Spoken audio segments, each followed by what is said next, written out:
country. Well, I've seen between Russia and Ukraine's NATO facility.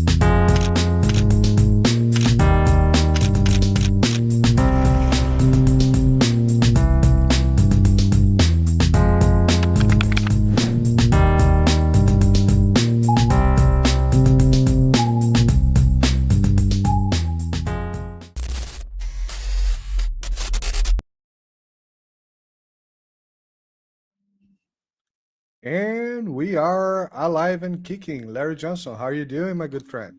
I am well. Good to Great. be with you. Great. Always great to have this conversation with you, man. I have shaved. I have showered. I have put a decent t-shirt. I'm about to go serious today. All right. Come on. Don't destroy You this. still got the beard. You haven't shaved. Shaving means when you shave the beard off. All right. So I cut the You imperfections. trimmed. You trimmed. I trimmed. That's the groomed. proper. Okay, yeah. Okay, so Larry, yesterday we had a very important call. Trump and Putin. And my question is, does Trump has any freaking idea of what's going on the planet? Short answer, no. You know, Okay. I think the phone call didn't change the situation at all, other than giving Trump a potential escape valve. Except, you know, the problem Trump now has is the domestic. 80 members of Congress have signed on to a bill, to Lindsey Graham's bill for bone-crushing sanctions on Russia. And they want to up the funding. Now, what a lot of people don't understand is several members of Congress, and Lindsey Graham in particular, have taken money from the Ukrainians. I was told that Lindsey's received $17 million. Okay? So these guys are not, they're not fighting out of some ideological conviction, man. It's a profit-making center for them. It's despicable. So Russia has laid its positions out very clearly. It hasn't changed since June 14, 2024. And, you know, Putin keeps talking about root causes. And, you know, I think he needs to probably tell Trump, let me explain what root causes mean. Then talk about the continued expansion of NATO, the military aggression of the West towards Russia, and said, you know, basically, NATO, you got to back the hell off. You know, right now the situation up in the Baltic Sea is heating up. There have been repeated attempts to interfere with Russian shipping, and so yesterday, a ship coming out of an Estonian port was sailing in Russian waters, and Russia captured it, took it over. Said, not in our waters. You're not going to do this anymore. The Russian ships were in international waters when they were attacked, and Russia just said, "Niet, this is going to stop." You're muted. You're muted.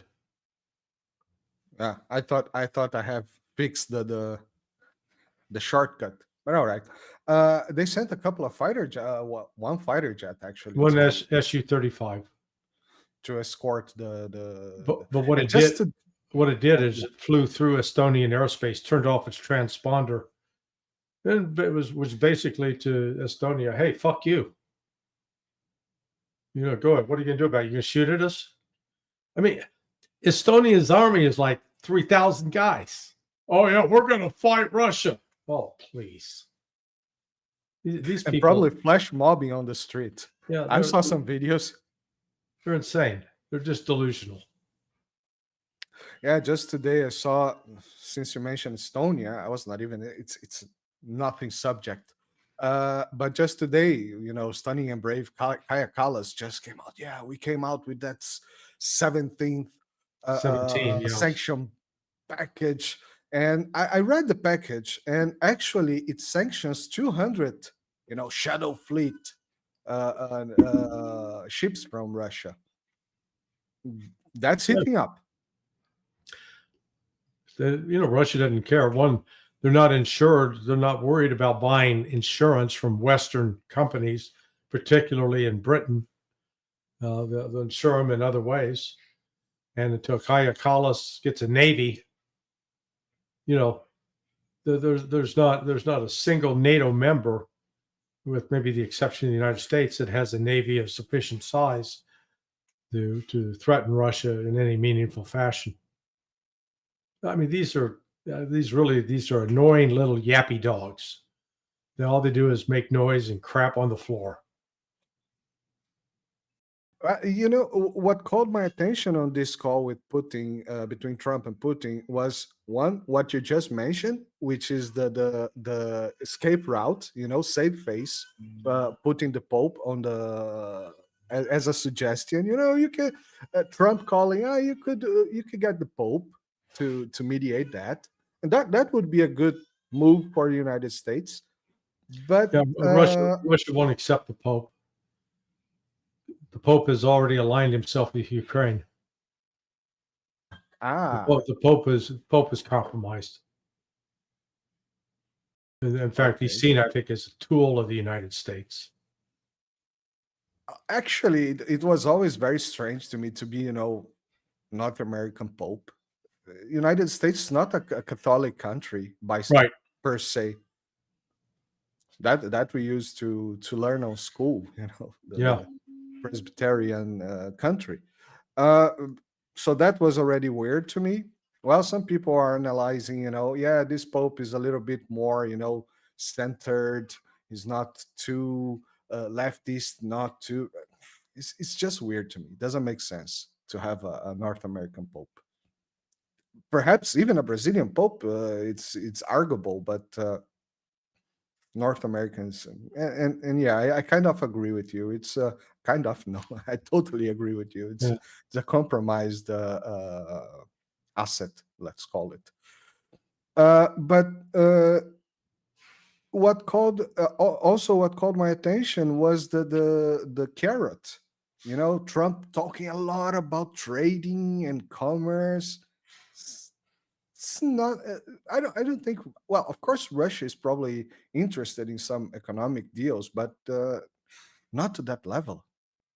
Did you ever see the movie The Pianist? It was. I haven't. Okay, well, it's about this Polish pianist of World War II, Jewish, how he survives the Germans, the Holocaust, the Warsaw Ghetto. And there's one scene where they're in a prison camp, and this German guard, who they make him to a complete stereotype, sort of a fat, slimy character, and he comes out and says, "Hey, Jews, you want to make good money, Jews? This is what you do, right?" That's Trump. Trump is thinking that the Russians are a bunch of idiots. Russia does not need to trade with the United States. Now, I can testify that there are a whole lot of U.S.-based junk food products in Russian grocery stores, in Russia, big box stores. Kit Kat bars, Snickers, Mars, Coca-Cola, Pepsi-Cola. You've just been there. Yeah. No, I've seen it. God, if anything, if I was Russia, I'd ban that shit, because it's going to cause diabetes and poor health. It's actually a weapon. The United States is secretly attacking, doing it to the rest of the world too. Eat our crap. Don't eat real food. So, Russia doesn't need anything from the United States. The United States, though, does need some things from Russia. Uranium, enriched uranium for the nuclear reactors. Nitrogen for fertilizer. U.S. doesn't produce enough fertilizer for itself. It needs the fertilizer that comes out of Russia. So, Trump lives with this fantasy world, and I'm sure it's told to him by the, oh boy, Russia's economy is a mess. They are struggling. They're going to collapse any minute. It's not true, but people over in the United States start believing that, and then they act on those false beliefs. What's that called? A lie told several times comes true. Yeah, well, it starts off as a lie and becomes true by virtue of repetition. Yep. Yeah. Larry, I would quickly ask you about Iran, but not too much because I have, my main deal for today is South America, especially Brazil, of course. But I would like to ask, how is the situation on Iran? I haven't been following this the last. It's getting worse. It's getting worse. The United States is now apparently taking the position that Iran cannot enrich 1 ounce of uranium, even for peaceful purposes. Can't have it. And Iran said, we're a sovereign country. We don't have to go ask you permission for anything. Okay? So, the United States, Trump is screwing that up, walking away from what could have been a genuine deal to end any possibility that Iran would ever build a nuclear weapon. Now, I don't think Iran will do that. One, because of the religious prohibition through the fatwa from the Ayatollah Khamenei.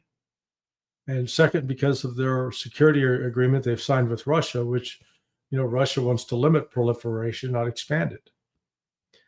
We can't rule out if Trump foolishly and stupidly decides that he's going to, quote, attack Iran to destroy their nuclear capability. This coming from the country that couldn't defeat the Houthis, yeah, that makes a lot of sense. So Trump will be embarrassed, and frankly, if he launches that kind of attack, in my view, he ought to be impeached. But he followed in a long line of other presidents who should have been impeached for starting wars in violation of the Constitution. Yeah, situation not going great.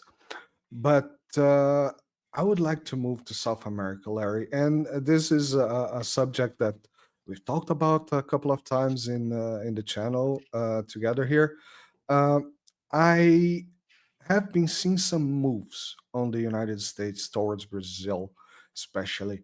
And we have discussed this situation. I mean, just recently, we have some news in Brazil that the US wants to classify some, drug factions as terrorists, And this is interesting because they mentioned 2 of them, which is the PCC, which is the First Capital Command, and the CV, which is the Red Command, what is called. It's probably the 2 biggest ones. The CV was more in Rio de Janeiro, the PCC, São Paulo, and What does CV stand for? Red Command, Comando Vermelho. Comando Vermelho. Vermelho.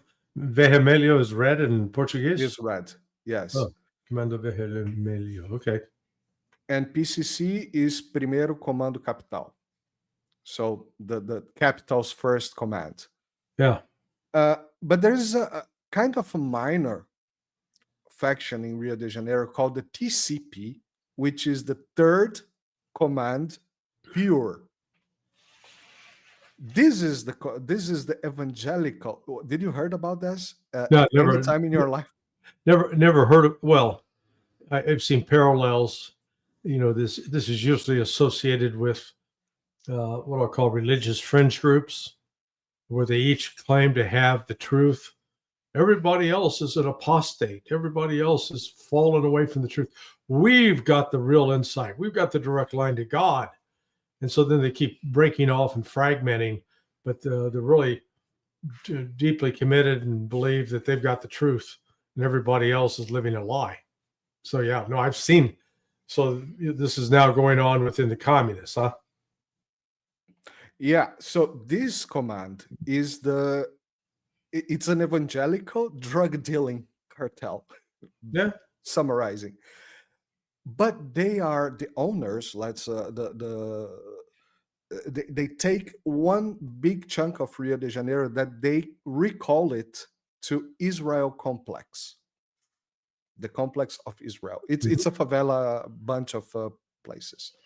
This one is not mentioned on the documents that the United States provided, but seeing this, what are the consequences of the United States classifying these drug dealing cartels as terrorist groups in a geopolitical kind of view? It's a meaningless political gesture. Doesn't change anything whatsoever.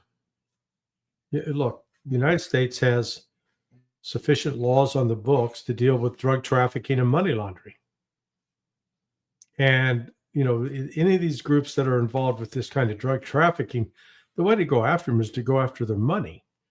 But the reason the United States doesn't go after the money is so many U.S. corporations are up to their ass in handling that money. So, they don't want to kill the goose that laid the golden egg.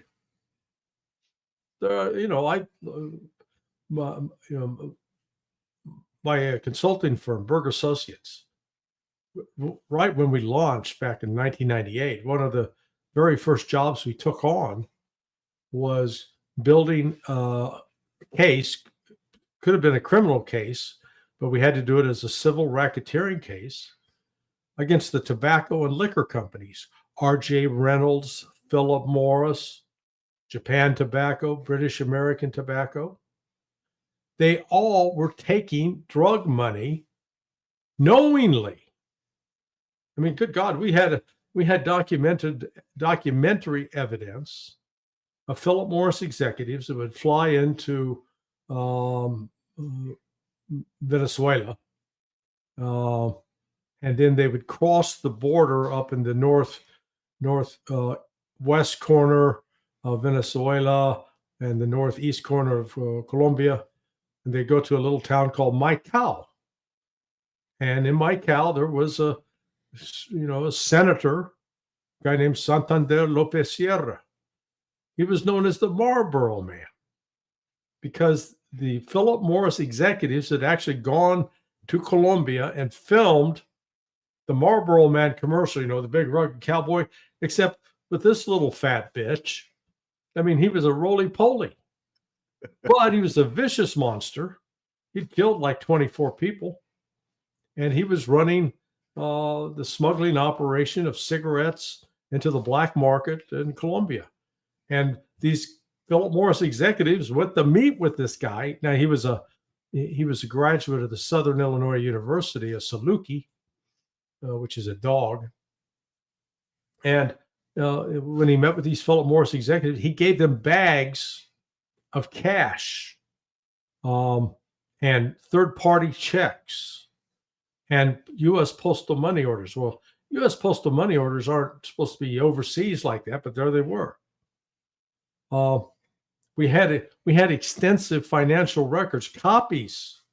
To his credit, he was good about documenting, what he did. One of the very first case we worked on was the Bank of New York Russian money laundering case. I've got all the Russian bank documents on CD-ROMs here within about 3 feet of me. Well, we had, as we went through those records, we found the records of the deposits that these Philip Morris executives were making into these Russian banks in order to launder the money. So the point is, the U.S., and it happens, John Deere, I guarantee it's happening to Nike, Under Armour. Pick your product. There's so much drug money that businesses are crazy if they don't take it from a business standpoint. So Oh, we're going to call these groups terrorists. Great. What are you going to do? You going to launch a bombing raid? No.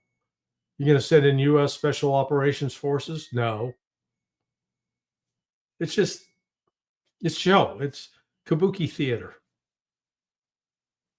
But you got the point that is, kind of taking my sleep away. It's not actually taking my sleep, but this launching operation, because that's basically what the United States uses as an excuse to launch operations Yes. all over the world. Oh, you have terrorists there. You Yeah. have terrorists here. Then I have to go there and do something. Because this comes to my next question, and this is the exactly connection that I wanted to establish to get to this next question. That U.S. has been talking to some Brazilian departments about reestablishing bases, military bases in Brazil, namely Fernando de Noronha, which is an island complex on the Atlantic, and Natal, which is north of Brazil. Well, they claim historical rights and all that.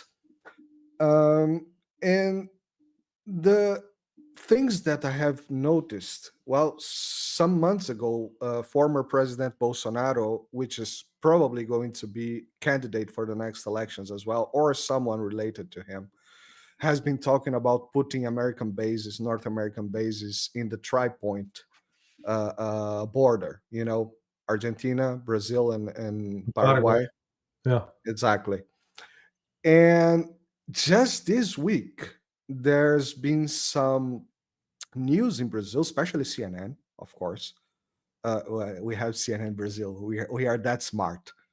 That Hezbollah has a lot of activities, and they are probably using terrorist group Hezbollah has a lot of activities in the tri-point border with connections to PCC, which is one of the drug dealing groups that I mentioned before, the First Capital Command. And there's also now a $10 million reward on Hezbollah news in Brazil. They just freed $10 million from Al Jalani. So now they are putting on Hezbollah in Brazil. Do you think this is how do you see it? I don't want to drive the question. Well, look, Hezbollah's had a presence there in Ciudad del Este, but they live in Brazil. We already talked about that. They live in Brazil, for Christ's sake. Okay, they don't live in Paraguay. They live in Brazil. When you go down to the tri-border area, I forget the name of the city that's just across into Brazil from Ciudad del Este, but it's got Foz do Iguaçu. The Foz de Iguaçu. Okay, but they've got the biggest damn cargo airport in the world. I mean, it's enormous, because the free trade zone that's there in Ciudad del Este, it has everything. And in contrast to, say, the Cologne Free Trade Zone, which sits at the north end of the Panama Canal, well, naturally, you've got all these ships coming through. They got a way to transport the merchandise. How the hell do you get all that merchandise that far up into Brazil, Paraguay, without, you can't do it by boat, can't do it by train, you can do it by vehicle, which is very costly. They fly it in. Massive cargo airport. So, Hezbollah has had a presence there. They have, but they've not been carrying out a campaign of terror. They are believed to have been implicated 30 some years ago in the attacks on the Israeli embassy in Buenos Aires, and then Cultural Center. There were 2 attacks. But would they have ties into these other groups? Potentially, yeah. Like I said, go into that free trade zone. Look at the products that are being sold. The companies are selling them to them.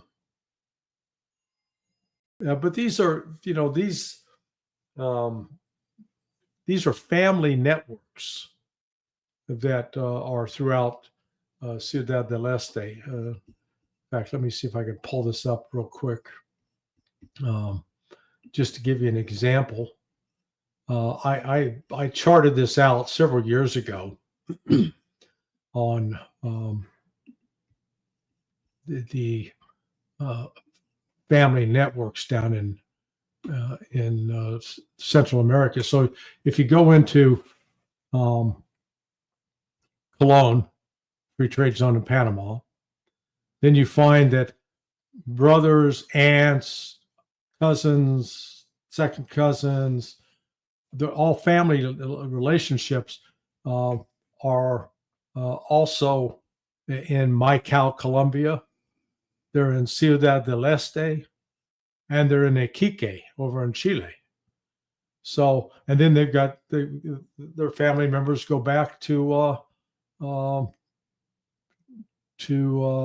Africa and to the Middle East. So, it's just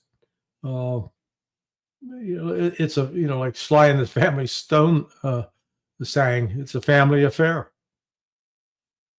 Yeah, I can't find it right offhand. I'll pull it up. I'll send it to you at some point because I'll edit and put on the screen on the cuts that I do later. Yeah, I mean it's fascinating when you go through and see all these. Oh wait, here it is. Let me pull this up. It's pretty interesting.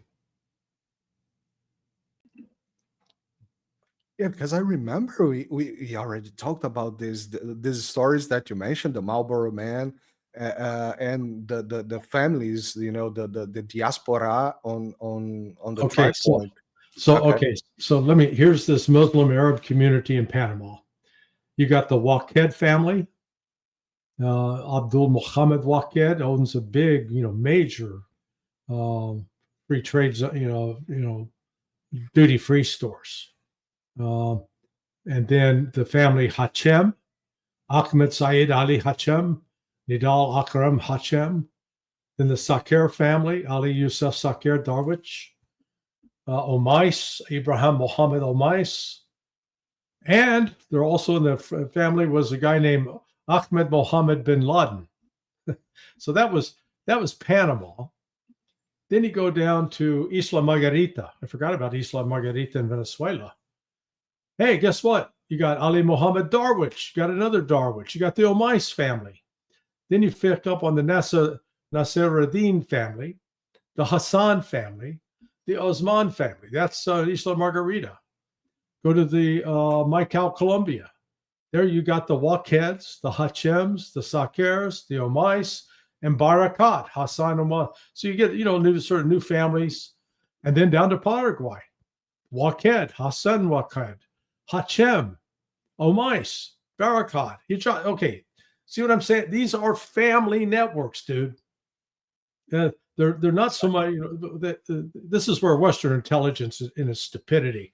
Oh, this is Hezbollah. Yeah, Hezbollah is just sort of an ancillary. This is family. This is blood. Yeah, I remember the talk that we had. I remember you telling me not the names. This is new, but I remember you telling me these stories, and I was like, so why are they pulling Hezbollah? Yeah, we know we have some probably some. It's a political group, isn't it? It's to go after Iran. This is all ultimately about going after Iran. And the notion that the United States wants to build another military base overseas. Yeah, we only have 752. We need another one. We don't have enough. I mean, well, at least in Brazil, you have good beaches. Beaches, sand, water, not the other ones. Playa. Well. Playa. La Playa. So, it is the United States is trying to, they keep running around looking for a mission to keep themselves relevant. Because, there's pressure basically to get rid of Southcom.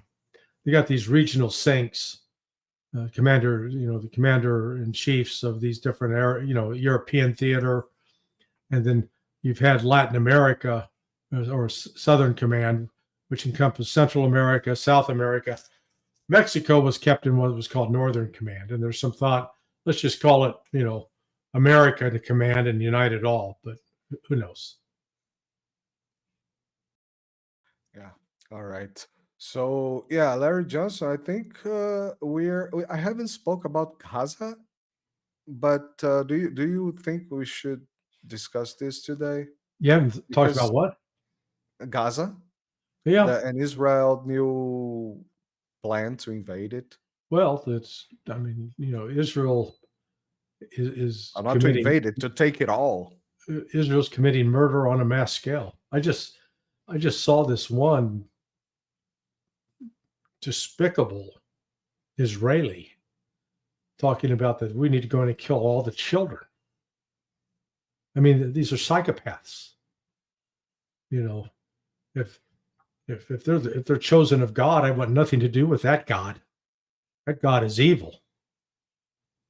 The guy is a demon. This is China is making noise that it's going to do something. It's going to step in. You can't allow people to be exterminated like this, and yet the West sits back and does nothing. The world sits back and does nothing. The Arabs are useless. The only ones fighting on behalf of the Palestinian people are the Houthis. It's a shame, but that's what it is.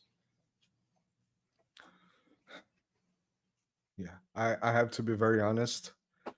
I'm trying to avoid following too much into this because the images that I have to see, I just have a newborn and Yeah, but it's kind of hard. they're doing that to newborns and toddlers. It's just vicious. It's wrong. It's evil. It's just wrong. It's very wrong. It's wrong to a level that's hard to define. Yeah. Larry Johnson, my good friend, thank you very much again for this amazing chat as usual. Everybody, remember to follow him on sonar21.com. All the links on the description. Like, share, subscribe to the channels because this is also being broadcast to his channels on BitChute and Rumble. And that's it. Have a nice week, Larry. Oh, man. Thanks so much. We'll see you later. Thank you very much. See you, man. Ciao. Bye-bye.